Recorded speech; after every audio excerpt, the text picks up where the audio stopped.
go to court to get punished, and they go to prison to become better citizens. This one stole before, and then he's going to the community again, and he doesn't have money.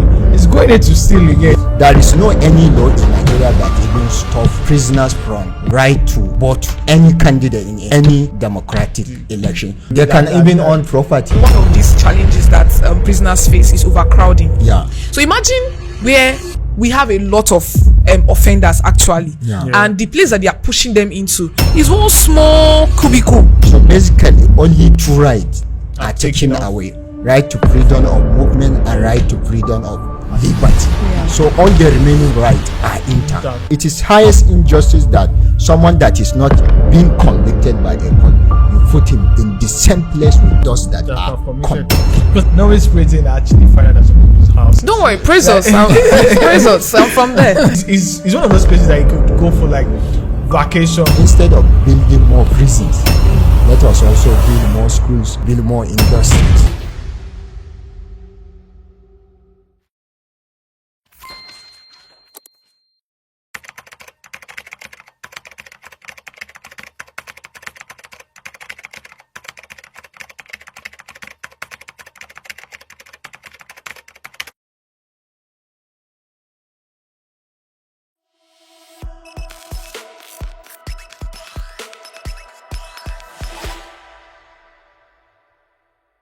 Hi guys and welcome. This is Timeline once again. It's been a lovely ride so far, and today we'll be talking about a very interesting topic. But before we go into that, my name is Paul and with me here is John Eze. I know why I delayed actually. I was about asking, what was going on? Are you angry or something? No, I'm not angry. It's like I forgot my name, Sha. But how will somebody forget the person's name? Actually, it happens.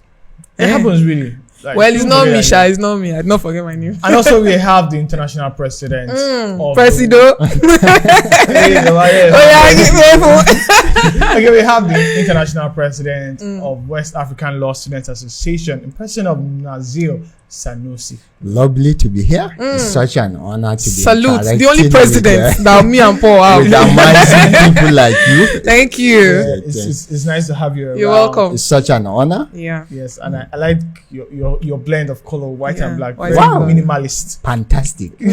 That's the color as citizens of Nazir. Yes, He's yes, our exactly. president. That's actually we're actually representing well. Right? I hope you are okay with what we are wearing. Are we good? Are we Very good? good. Very good. Thank Okay, you, no sir. problem. The president. On your other boss, on your mandate to stand. Today we'll be talking about the rights of prisoners, the principles of treating prisoners' rights, which is very important. Everyone as individuals that we all have our human rights, basic fundamental human rights, and even prisoners as well aren't excluded from this right in some cases, especially when it comes to their health, their mental state, and also how they live, especially with accommodation and several other things. It's very important for us to treat our prisoners right, and that's why we'll be discussing how right and what are the right ways to treat our prisoners, how it has been done in the past. Brush through quickly on that, and then we'll move into how we treat our prisoners. Although the United Nations has prescribed how our prisoners should be treated, but today we're talking about more about that as regards how we treat our prisoners. Yeah. So thank you so much, Paul. Let's date back to where this whole thing is coming from, the ancient times. So let me gist you guys about Mesopotamia and Egypt. Yeah. So at that period, the ancient times, the way they used to treat prisoners, they will drag them on the streets. This one is public shaming. They will so beat you. Some of them, you will go through corporal punishments. Yes. In fact, you go through hard labor. I think corporal punishment was even the main thing in prisons of then. It was more of torture, and, yes, more of aggressive force and things. It was more of punishment. And they'll make sure that you are going through that particular pain of, like, although depending on the gravity of the offense, then let's come to Greece and Rome. Rome, like, they will make sure that they were not really prisoners like that, but they made use of the whole hard labor. Well, yes. Then the one that is now a little bit sweeting me is China and India. These two countries, they made use of something very, very important. That's rehabilitation. They will punish you, but they will be like, okay, instead of you going through too much pain, let's channel your punishment to rehabilitation. Let's be like, okay, we can teach you some things while your freedom is being taken away from you. So as far as you're not in the streets committing more crimes, you are somewhere imprisoned, but you are learning a skill. In the what's called again, I think the main focus is how we've moved from just treating prisoners with corporal, with punishing them, torturing them, to how we've now considered rehabilitating them. Another strategy entirely. In such a way that we are building them instead of destroying them. Instead of destroying them, either physically or mentally, right? We are building them and reshaping them to become models, even in the society at the moment. Okay, let me come in. Historically, in the 18th and 19th centuries, the prison system is based on punitive approach. Well, now many modern prison systems incorporate the elements of rehabilitation and reformation. So let me begin with this powerful statement. People go to court to get punished, and they go to prison to become better citizens. So as we all know that if our prisoners are treated well in a human and decent environment, that will reduce the incidence of recidivism. You know that we have 3 countries in the world that has the best prison system. That is Norway, Sweden, and Denmark. Exactly. So if we can copy this, I think we will reduce the incidence of recidivism in Nigeria. Okay, so this is just like you making someone not to commit the crime again, like to be a reoffender of like a particular crime that he committed. Exactly, and I think the major and the what's it called, the modern approach now to how we treat prisoners is more of rehabilitation, like we've all said. It's more of educating them, because sometimes exactly giving them the right information that they need to survive in the environment. And like I said earlier on, the main focus is actually reshaping these individuals. Because, for example, now, if someone steals, the only reason why someone should steal is because this person doesn't have enough to feed the family, to feed himself. It's because of hunger, basically. So if someone should steal and then is sent to court, is arrested by the police, goes to court, and then the judge sentences him to whatever amount of years, depending on what he steals, right? Gravity of the offense. The number of years that he's going to spend in prison is going to be a period for him to now learn probably a skill to do. And there are even some systems, right? They have a system where they probably make clothes and then they sell to creative punishment. Exactly. And they sell to people that are outside the prison, and even after, and once they're leaving the prison, they give them the money that they make off it, so that they don't go into the community stranded again. Because again, if someone stole before and then he's going to the community again and he doesn't have money, he's going there to steal again. That how we the force him to do before he will now begin to survive. So let me say this: we have generous laws that are protecting the right of prisoners at local, regional, and international level. For instance, in Nigeria, the Nigerian Court of Appeal, in the case of Peter Nemi versus the Attorney General of Lagos State and others, held that prisoners still have their right intact, except those taken away by the law. So now, all the... Before you even go, what are those ones that are taken by the law? Okay, basically, we have Chapter 4 of the Constitution, which provide fundamental human rights. So basically, only 2 rights are taken away: right to freedom of movement and right to freedom of liberty. So all the remaining rights are intact. There is no any law in Nigeria that even stop prisoners from right to vote any candidate in any democratic election. So apart from our national laws, we also have regional laws like the African Charter on Human and People's Right. We also have UN standard minimum rules for the treatment of prisoners. So we have generous laws that are protecting the right of prisoners. So if we can implement these laws, I do believe we will have a safe condition for our prisoners. Okay. Yes. Yeah, So, let's sorry to cut you short, my Yeah. president. Let's don't take it too far. Let's come back a bit. Yeah. So let's talk about the challenges now that prison. that prisoners face. You Yeah. know, especially when they've committed, I almost said committed sin, Yeah. but anyways, people that have committed crimes. Yeah. So I think one of these challenges that prisoners face is overcrowding. yeah. So imagine where we have a lot of offenders actually, Yeah. and the place that they are pushing them into is one small cubicle. Yeah. I like the fact that you come things personal padlock. Yeah. Now one small tent like that, and Yeah. you see a lot of people inside. Yeah. And of course, most of these people, they don't go through health check or anything. So anybody can carry any kind of communicable disease. yes. And you see somebody that is innocent and washed with the precious blood of I don't know. Exactly. But anyways, now go into that place and get contacted. So it's just like you are serving punishment for something and you are getting contacted with something else. And some of these diseases usually usually some of them can be lifelong disease, like because sickness diseases like hepatitis, for example, could be lifelong if not. And again, most of them are not detected early. Yeah. So usually it might even lead to something very big.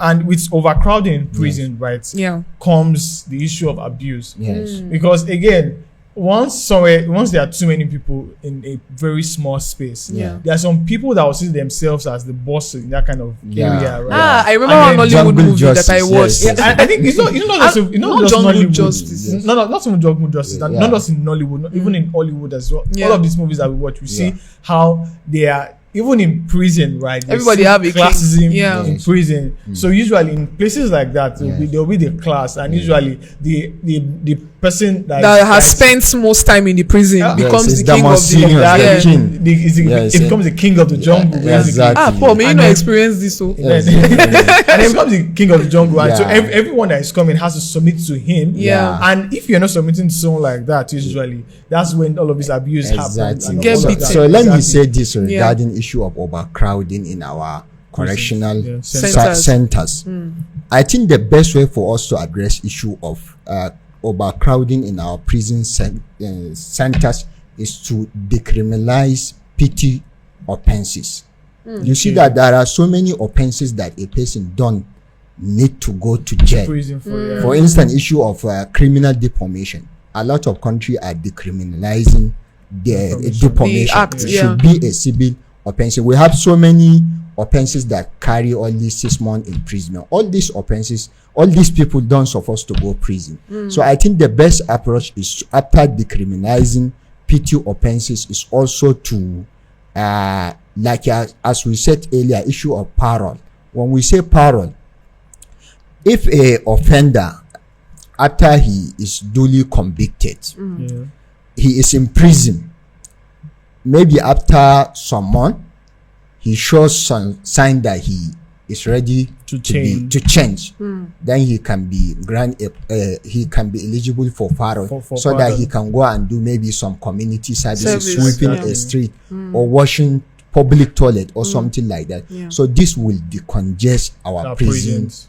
sector. So, and apart from that, we should also identify what is even causing people to commit crimes, especially issue of unemployment. All these things should be underlined. Exactly. Yes. And let me make this point.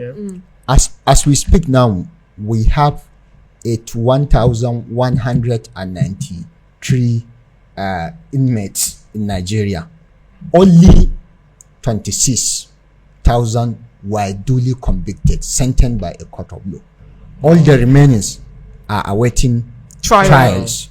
For instance, now, after a suspect is being arraigned before a court of law, he will take his plea either to admit he commit the offense or to deny that he has not committed that particular offense. In short, guilty or not guilty. Guilty or not guilty. Yeah. So if he pleaded guilty, it is left for the court to enter that he is not either to go for summary trial or to say that he is not guilty. Let the prosecution team produce an evidence to satisfy that he committed that offense. So if he pleaded not guilty, then the court will remand him. You get my point, in prison for next adjournment. So basically, all this unnecessary adjournment is due to the criminal system is bad.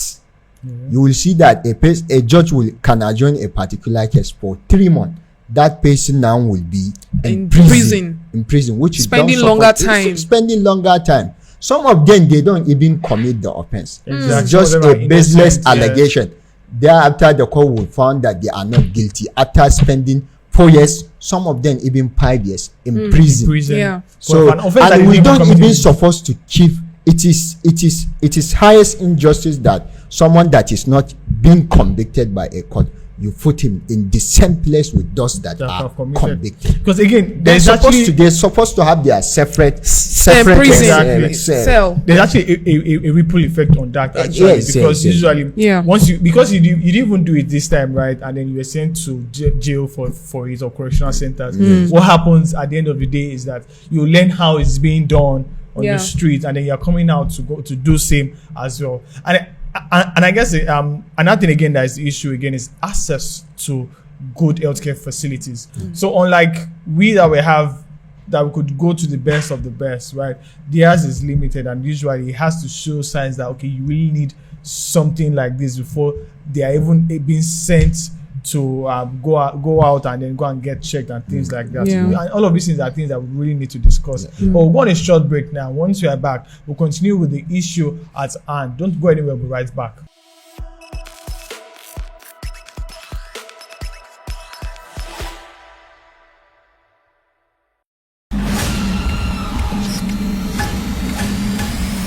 Hey everyone, let's face it, our world today experiences numerous challenges. And guess what? Our community isn't off the hook either. Most of the world issues are either not talked about enough or never talked about at all. But here on Timeline, we've got you covered. We dive deep into issues that affect us every day, leaving behind footprints of wisdom, knowledge, and solutions. Think of it like a roadmap that keeps you on the track for success. So buckle up, because in this new season of Timeline, we're taking another trip through the past, the present, and navigate into a more promising future. Again, we're talking solutions, people. And let's make one thing clear. This is not your average blah, blah, blah convo. This is real talk with a side of inspiration and a sprinkle of wow. I never thought about it like that. I'm your host on this impactful ride. Together, we'll tackle the tough stuff, laugh a little, and find ourselves on the path to positive change. So what are you waiting for? Season 2 of Timeline will be loaded. Let's get started. Hop in and let's drive straight into the heart of issues shaping our world. Let's go. Oh, one more thing. Hit that subscribe button and let's take this ride together.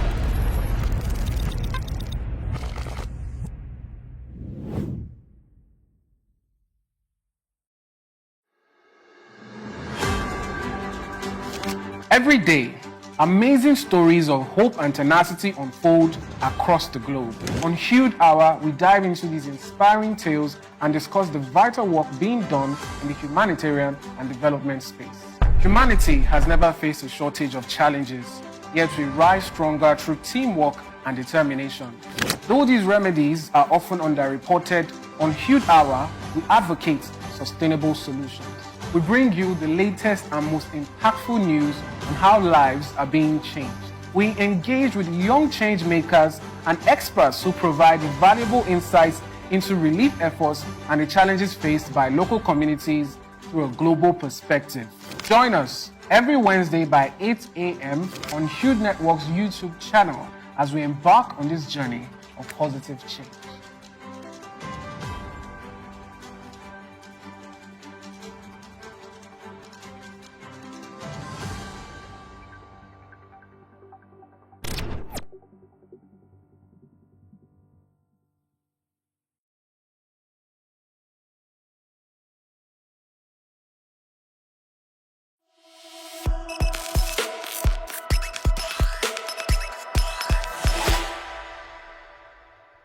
Hi guys and welcome back. This is the Timeline. Today we're talking about the principles of treating prisoners and ensuring that prisoners' rights are being maintained, because it's very important. Everyone is important, every individual matters. Every life matters. Yeah. That's one of the things I believe, and so we should treat everyone equally. Although these people have offended us, they have offended the community at large, they also have the rights to be treated fairly. They have the rights to have basic access to some basic necessities like proper housing, proper health care, Proper feeding. proper feeding, Proper medication. Yes. medication, Yes. clean water, Clean very water, important. yeah. Good And also, toilets. I was getting there. The most important part of everything that we do is how we dispose our waste, and so how they dispose theirs as well. Yeah. Is one thing that we should also take into consideration. Yeah. So now let's move on that. Again, there are already some countries around the world that are actually trying their best to maintain standards, Yeah. and are being the benchmark for other countries, and everyone wants to try to live up, like meaning that they are following the United States standard for treating prisoners.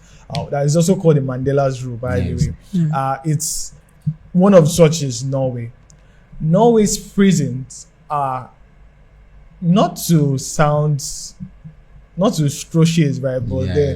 Norway's prison are actually finer than some people's houses. Don't worry, praise us. Praise us. I'm from there.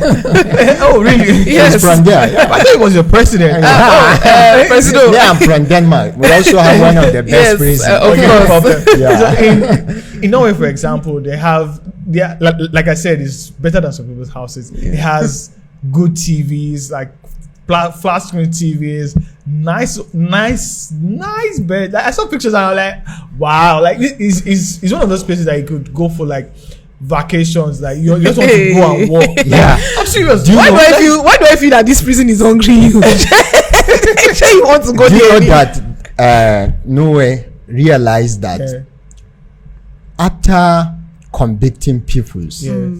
you jail them when they serve their term, Yeah.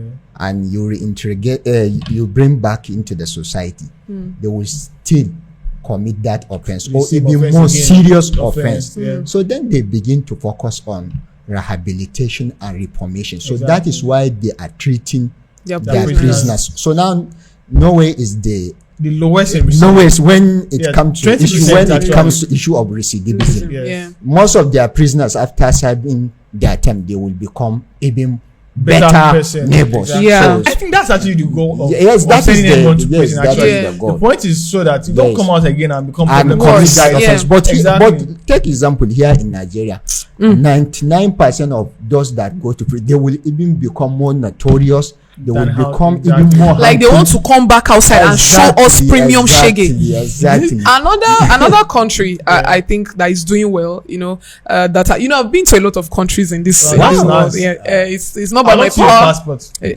Why is your car? I would love to see your passport. You said Must you this is- see it? Must there be I want evidence? to know that. Just okay, believe. This is the visa of We Denmark, this is the visa of- listen. We don't ask. Actually, I judge.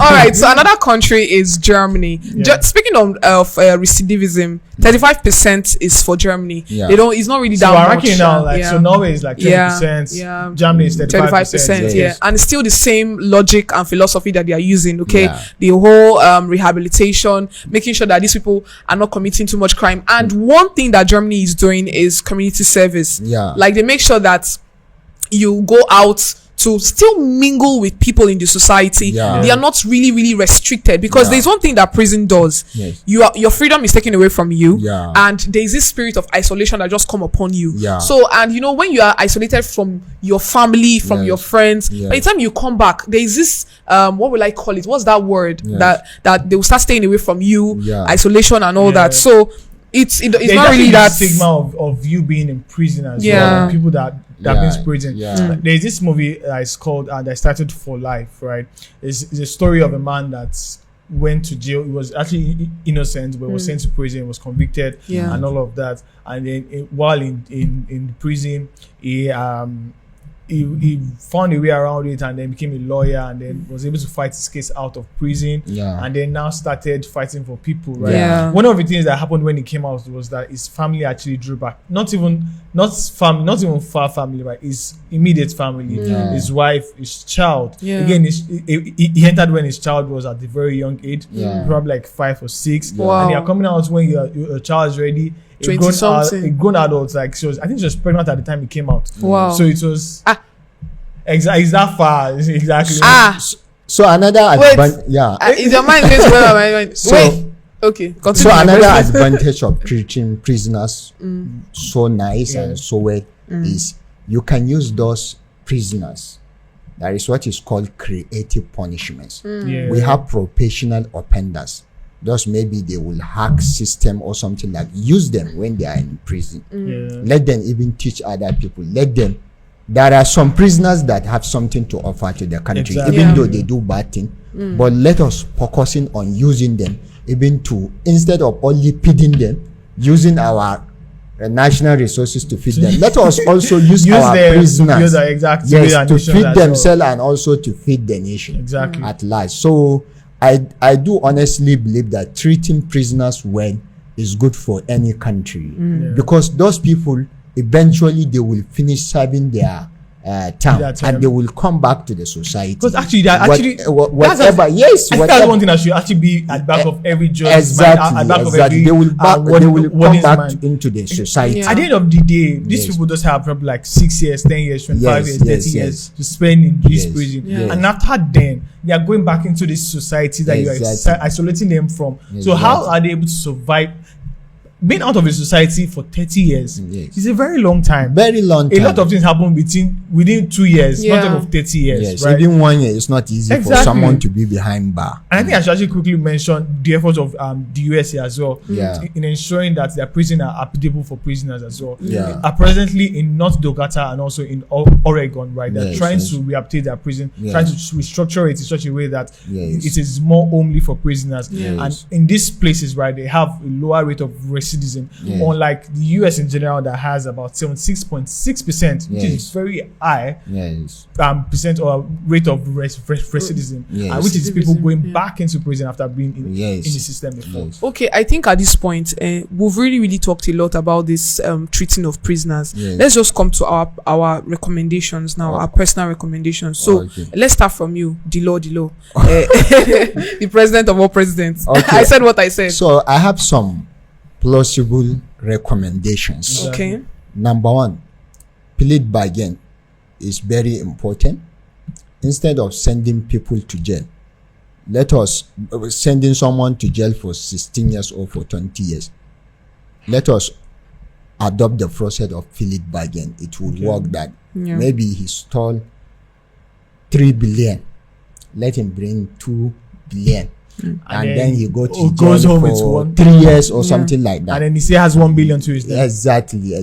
Apart from pleading bargain, we must decriminalize petty offenses. There are all these offenses that carry 6 months, that carry 1 year, 2 years. You don't need to go and send somebody to prison. Let him embark on community service or something else. I think it would be even more disgraceful for him sweeping public toilet or picking trash from the floor. Yes, exactly. He will feel more offended than keeping him in one place. Just to paint more picture, right? I'd love to, if you could break down, like just mention some of these petty offenses that we're talking about, so that we have more picture to what we're talking about. For instance, offense of defamation. If you look at our criminal code and penal code, most of these offenses carry 6 months. 6 months imprisonment. We have a lot of, like as I said, criminal defamation, like the issue of bribing a public officials. Like the issue of apart from bribing public officials, you have a duty to report a felony offense. If someone now you see someone committing a felony offense, you have a duty to report it, and failure to do that, the police can arrest you. You get my point? Like the issue of conspiracy, all this does not carry a serious punishment. So all this and other petty offenses can be decriminalized so that our prison will not be congested. So this is one of the best recommendations.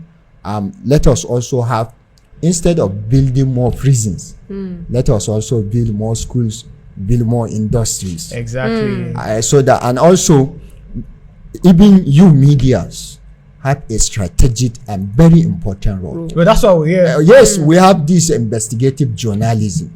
They should also be exposing the condition of our prisoners. Exactly. My final recommendation on this is issue of legal awareness. Most of the people I know personally, I experienced that some of these prisoners, they don't know how to even go about obtaining bail. Exactly. Until someone, maybe some legal practitioners, volunteer to help them. So legal awareness is very important. And also finally, pro bono services. Most lawyers should help to be standing for these people, to bail them. Apart from bailing them, and non-governmental organizations should also continue to be visiting prisons, donate something for them, and also bail those that are as very low cases. So that is my recommendation. Thank you so much, my president. I stand where my president stands. Just to add up, but to add no, even that will be sense. It will be to Norway's, you know. Okay, no but anyways, just to add up, everybody's health is very important. So I feel, or I know that in as much as you are a prisoner, or someone is a prisoner, it doesn't make you less of yourself. So their health is paramount. They should be taken good care of. The police as well, right? They also have a role to play, right? Which is very important. Again, they are the first contact with these offenders, society. And I remember then in my school there was a police station like 2 blocks away or thereabouts, and then sometimes at night you hear very loud screams of people wailing, like sometimes in this country, sometimes women wailing, sometimes men wailing, and that's not the right way to treat anybody. Like, sorry, wailing in the sense that they are being tortured. They are being tortured. Exactly. Of some of them of sin that they did not commit to. What am I calling this thing? Someone can just have money and go to the police station, give them 20,000, 50,000, that go and pick someone. They will come and start just like that. Yes, without hearing from them. This happens. Can we send police to jail? Actually, yes. Now everybody, nobody's above the law. That's what the law says. Exactly. So again, it's important for how we treat these people also matters.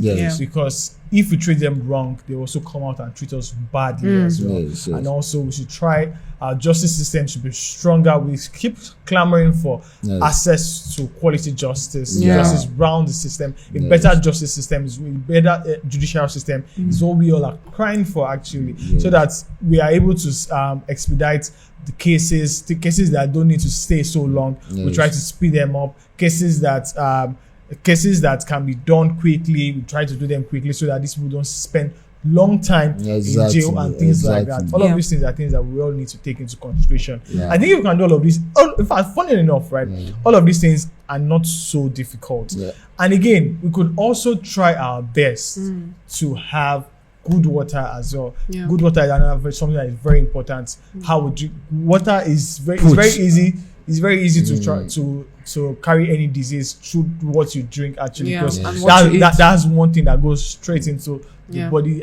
And I think even some prisoners, they are entitled even to receive their families. Yes. I like the idea of retributive justice for some prisoners. For instance, someone that kills somebody intentionally, he doesn't deserve all this kind of mercy. You get my point. But most of them, I stand with the fact that we should tamper justice. Yes, what I'm trying to say in essence, there are some cases. Most of the prisoners that commit all these petty offenses, they deserve even to receive their families, to have an audience with their family from time to time.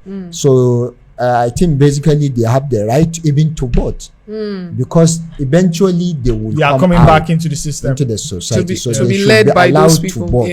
They should be allowed to vote whoever they deem fit and prefer to lead them. I think we've shouted enough that the only rights that are being taken away from all of these guys is just the right of freedom and also the right to liberty. Exactly. Yes. And those are the only 2 rights that we took away. They can even own property. There is no any law that stops someone because you are in prison. You own property. Yes, they can buy land. So if you have enough money in prison, buy land. Yes, they can even contest for an election. You are in prison, you can contest an election. I think it has happened before that someone. For instance, now court convicted you for 6 months. Let us say for 1 year. You're not now pronounced to the next general election is more than 2 years. Yeah. So you can start your campaign and you can say you are going. Actually, nothing can stop you. I guess that's what we're able to take today. It's been a very lovely conversation. Thank you for coming around. Thank you. It's been, in fact, I love this conversation so much. Like, it feels like I should just go on and on and not talking about it because it's more of gist and it's very interesting. Actually, I actually love this conversation, and I'm one that stands for people's rights. I don't like when people are being maltreated. It's important for us not to try to treat everybody as humans that they are, ensure that you don't trample upon anybody's rights. It's very important. I know that you want your space, but in all of this, try not to trample on someone else's right as well. It's very important.